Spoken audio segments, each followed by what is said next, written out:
Okay, here with Michael Crosby. I'm running for governor. Now, this basically is a Stuart meeting. Now, people want to know what they can expect from me respective to all this talk about Stuart rights and Stuart proposals. And some of you immediately get on the same page. You understand what I'm talking about. You know how deep this is, how important this is, and how much money is involved.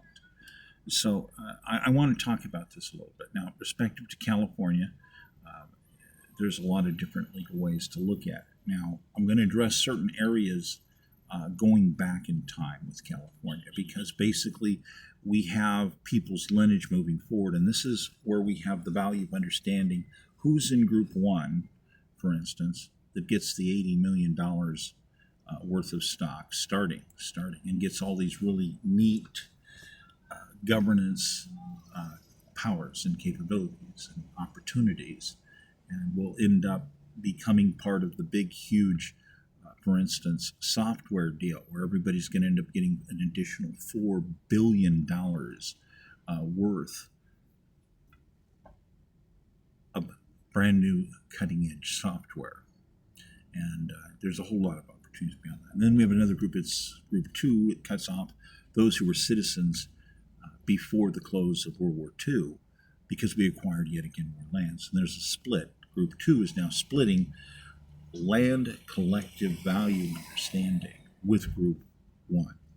So Group 2 people are going to get $10 million worth of stock. Okay? And they're also going to have a separate governance area. Now, sometimes there's going to be, Group 1 people are going to invite some Group 2 people and say, hey, we got an idea here. We want to talk about this. Okay. So as long as we're getting on the same page here, this collective understanding of the value of being a steward, having stock, being part of a collective where colonial constitutional capitalism applies, and we can enrich ourselves with tremendous growth opportunities. Okay, that having been said here, let's talk about the California focus, the origins of California. Now, we have a lot of stuff where we have a lot of people, if we go back in time, and we have indigenous Indians that basically kind of sort of always lived here, these thousands of years. And then, we have various types of situations that dealt with the historical evolution of what was going on.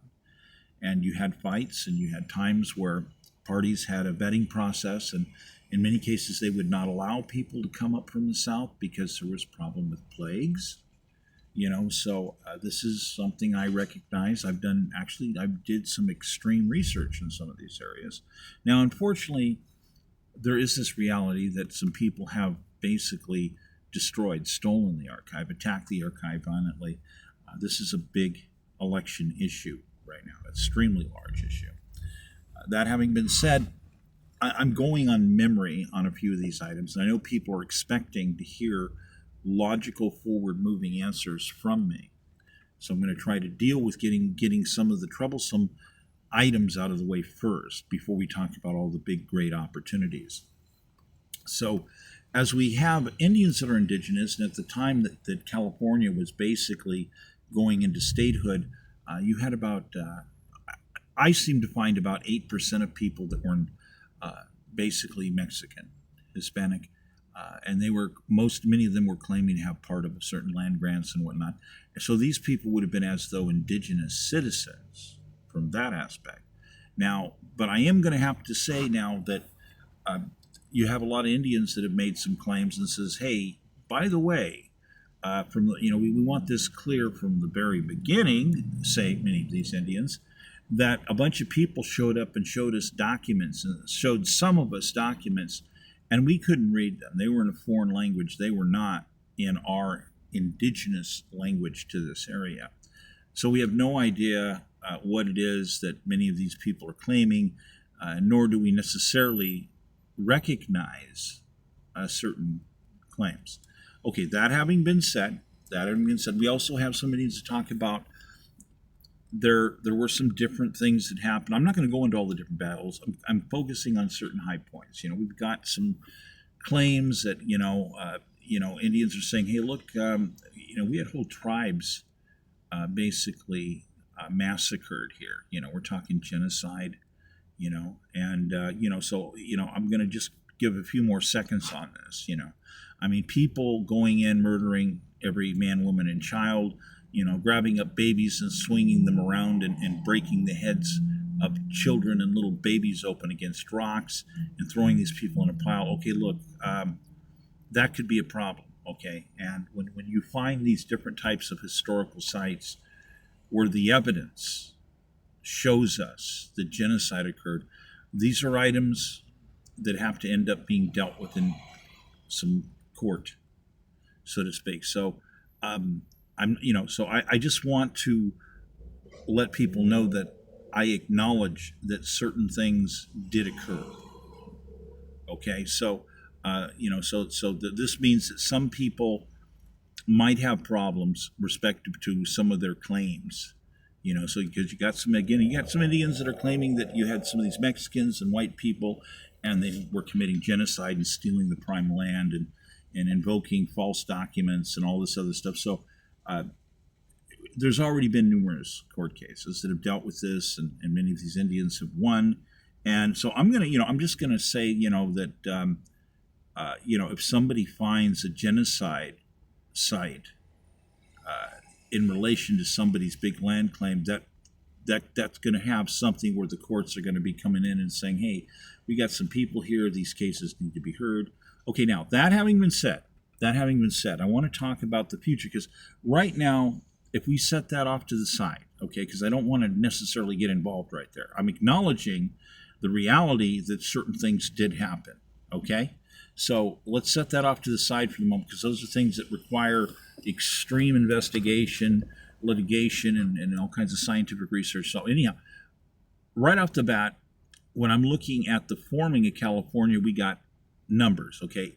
8% that were considered indigenous Mexicans.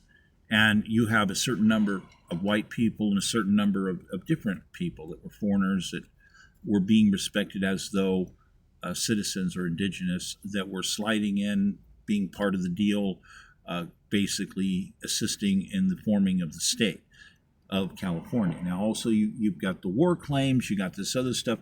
You also have that quasi bit about, wait a minute, that deal was part of this other old deal where us original Group 1 people were buying that anyhow. So, hey, wait a minute, what's going on here? Thought we were involved here. So we have to deal with the blended reality of certain timelines and certain information. Is crucial. Okay, let me explain this. What I'm trying to do right now is a good thing. It's a good thing. Okay, I want you to open up and envision your wallet being empty, and I'm going to help you fill your wallet up. Let's talk about this more. Okay, so we're looking at percentages because in reality, the majority of people that had lived here for thousands of years were more than 50% of the population. Just because people aren't noting where they were doesn't mean they didn't exist. Oh, they existed. Okay, so now as things have changed and gone forward, we've got a lot of current claims with a lot of people saying, hey, we got people coming in the country here. They weren't invited. They're here illegally. Okay, this is something, you got federal officers. They're doing their job. They're doing their job. They're following the Constitution. They're doing their job. So it would be nice. At some point, I want to talk about how we start a new type of a reset, a new vetting type of situation. We're going to discuss that because we also have other topics. We have people that are dying in the street. We have genocide. Let's be honest about this, all over the state, and it has been mismanaged. Okay, and we have a serious problem. We have people that want to. They don't understand how to make growth. The only thing they understand how to do is ride shirt tails of brilliant people and just keep pounding people with more demographic attacks and in the form of taxes and ridiculously dumb rules. Okay, that having been said, because some of you're going to want to understand, what you would be possibly expecting from me as governor. Okay, so I see some things. I want to try to focus to the forward moving items. Now, first of all, we're going to have group one and group two people. That means there's a bunch of people that one way or another are either going to get $80 million worth of stock or $10 million worth of stock. This is going to happen. As governor, I'm going to make this happen. I don't go for people that are going to attack and destroy legal research respective to people's rights because they participated, let's say, in very legitimate land deals with good intent, honest intent, and took money out of their pocket and were promised things. They were promised, stock, residuals from the minerals, dividends from the deals, and land staking rights. So these are very serious issues because we have a bunch of people that are turning around and saying, well, we've changed our mind, and in relation to y'all, we've decided you get zero. Okay, zero doesn't work for me. Not at all. Definitely doesn't work for me. So someplace between zero and something fair, I think I heard somebody say that once. Matter of fact, I'm sure I've heard people say that before, I think Gene Simmons used that in front of Congress. I remember that. So someplace between zero and something that's fair is our numbers, and numbers that could be was something that could be, well, definitely fair or something. Something is better than zero. Okay, I'm definitely on the same page with that. So let's move forward. So what we're talking about here is eventually, I'm going to put it out there, we have to re-talk about what's going to finally happen. Eventually, there's going to be a ramp down of people getting apprehended who are legally here. And there's some other matters that we have to get on. We have some people that have committed treason. We have to set example. These people have to be prosecuted. They're involved in too many crimes.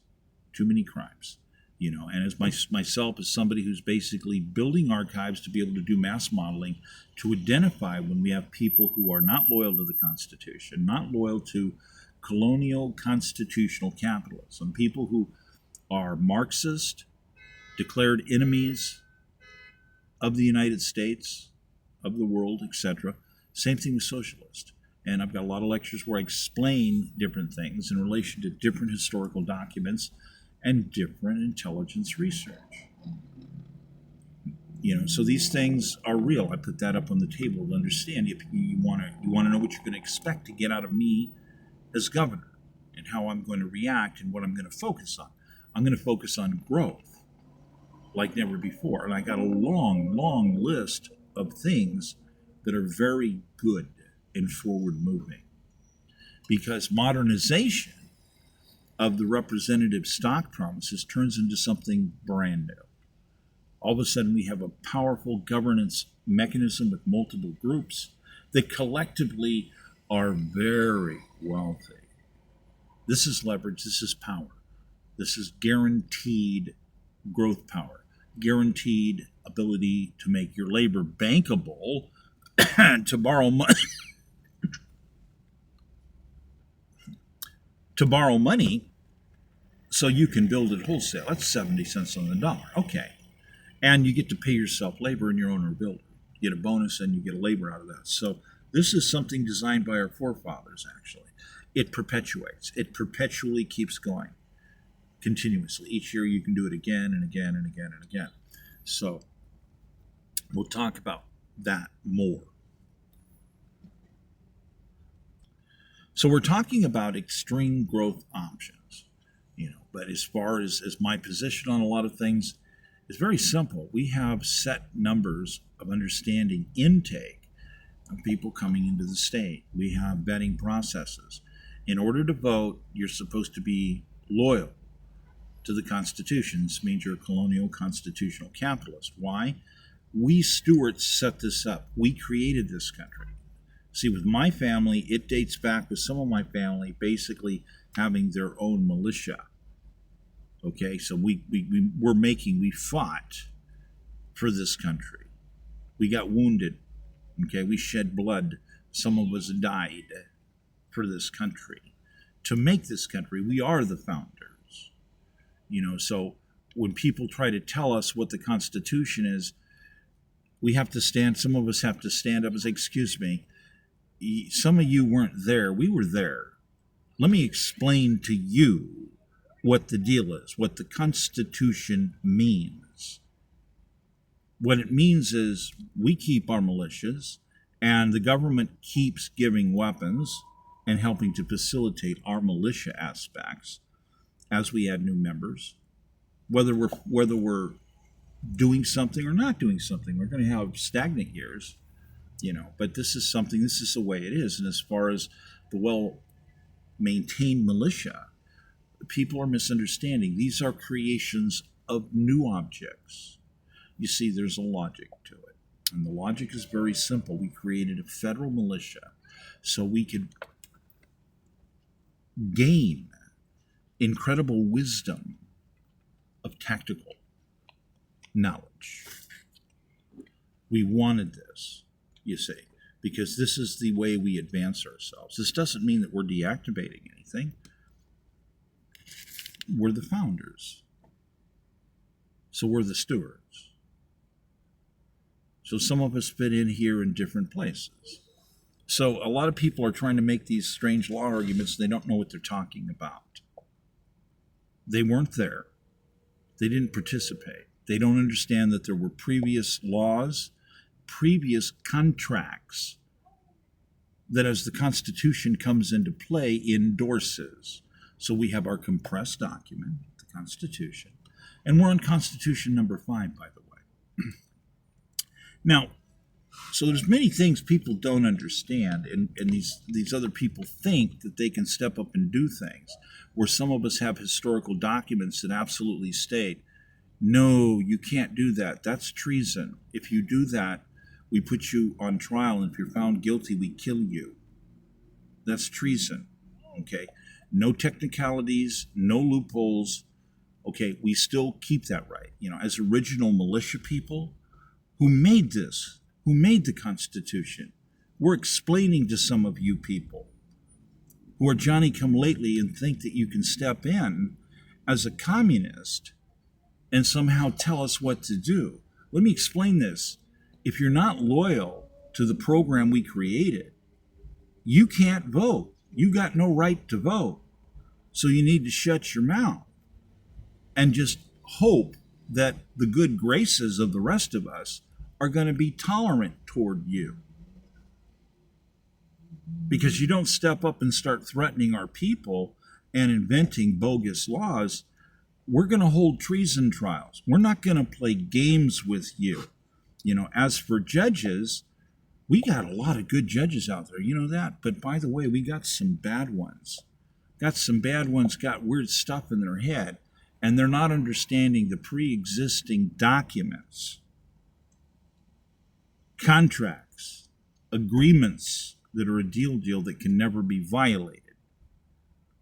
So they're like, oh, well, we're going to decide otherwise. No, that ain't going to happen, or we're going to charge you with treason. You will adhere to our stewardship agreements, or you're out.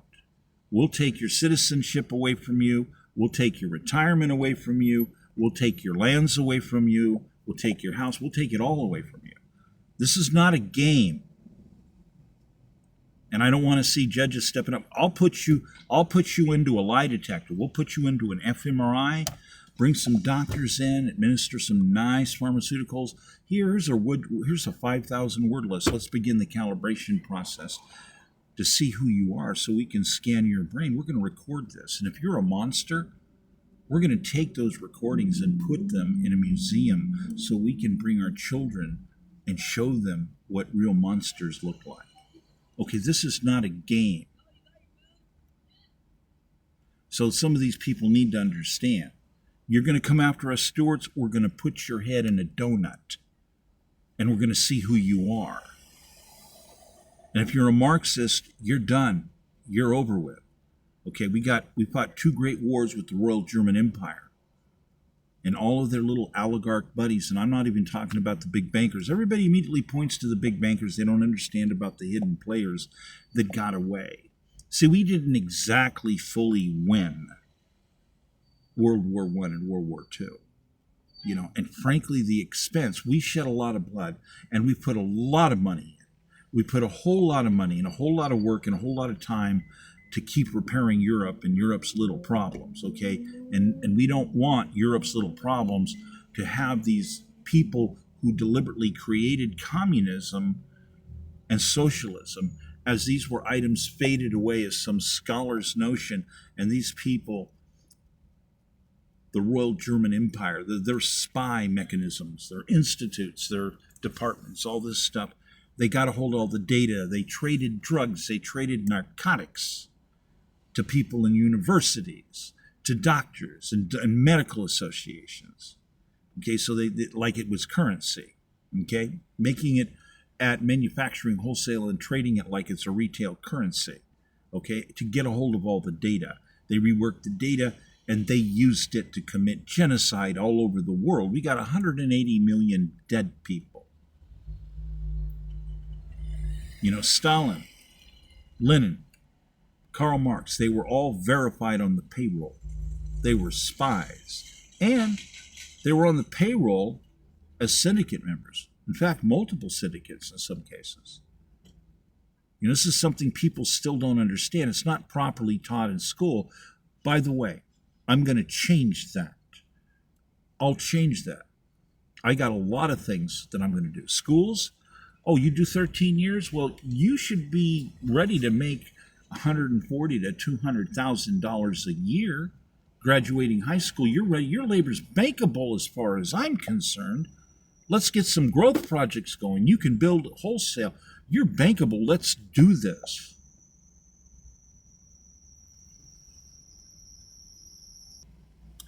So me as governor, I'm going to straighten a lot of things out. You know, we got people here that are attacking churches. We got people attacking archives. You know, attacking archives. My archive, very diverse. I had a lot of stuff, a lot of very, very rare stuff. I mean, all these other people were archiving all kinds of other stuff. I didn't want to be redundant. My archive was incredibly brilliant, cutting edge, and was full of the rarities.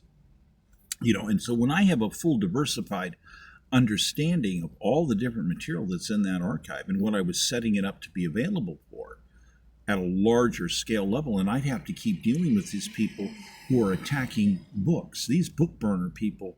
These people are going to be held accountable for what they've done. You don't attack archives and get away with it. This kind of criminal behavior, that's unacceptable. You know, so these people are in big trouble. Now, as governor, I'm going to be expanding things. You know, I'm going to tell you first off, you know, California, just recently, I've lost 34 vehicles. That fleet gets restored, period. These people have interfered with the process of election. You know, going into COVID, the recall election, there was supposed to be a dozen RVs going out, hitting all these locations on the road, but these people decided to ban and shut down all seasonal variant activities and gig work, which are what the archive survives on.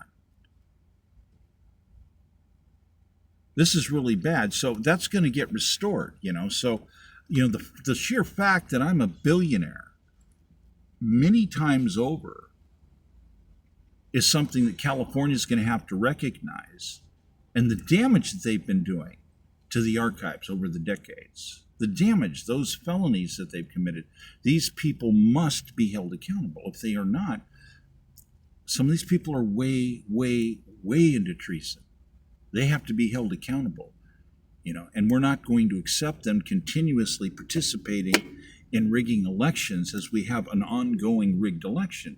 As a candidate, I've been interfered with. I don't have my resources to run my campaign my way. And these people have no right to do what they did. They've involved themselves in a vast array of crimes. There's more than 10 million serious felony charges against these people pending at this moment. Investigations are ongoing. This is not a game. So when they attack schools, churches, religions, knowledge, archives, these people are despicable beyond comprehension. They have committed the ultimate acts of evil. These people are destroyers, and they must be punished for what they've done. We need to get to the absolute truth with some of these people. We're going to have to put their head into the lie detector donut, administer truth pharmaceuticals to understand what they've did. They've stole so many tens of billions of dollars, hundreds of billions of dollars. We have to examine these criminals. We have to repair this state. We have too many people in the state just going through life that are trying to participate in growth and moving things forward. And I will not tolerate the kind of criminal activity that members of the state have been involving themselves in. That's just not going to fly by me. So I hope this helps you better understand what type of a governor I am going to be for California.